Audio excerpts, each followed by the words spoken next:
Hi, thank you for watching this Parallels RAS video.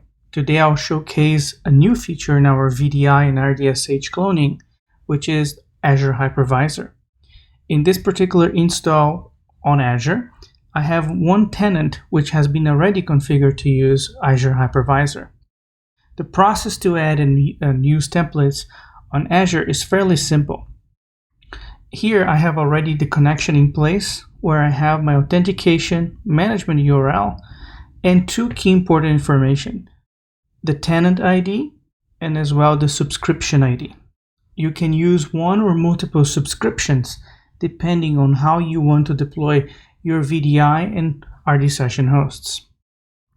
The credentials, in this case, it is using your application ID. You can look in our documentation how to create an application ID or even on Azure, and the application key. This is important because it will let you connect directly to Azure and control those virtual machines. Once the connection is done or established, we can see the VMs that are already in my system. And I have several VMs, and two of them, Windows 10 08 and Windows 10 09, these are Windows 10 Pro VDIs published on Azure, which they are controlled by templates.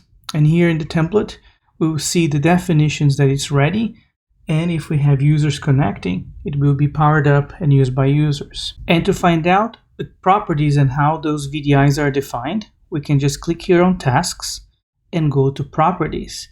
And we're going to see the naming of the VM convention that we have been used, how many you want to have them active or not, how it's being added to specific resource groups, and here's a very cool feature.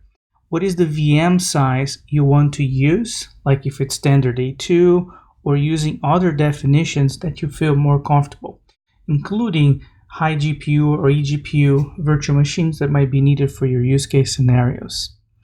And on the OS disk options, if you want to use standard SSD or regular hard drives. In the preparation, it's pretty much the same what we have before. It will be joining an Active Directory domain and using either RAS prep or sysprep features. So if I click on OK, and I'll save those settings, and then users can start using the VDI right away. If you have any questions, please let us know.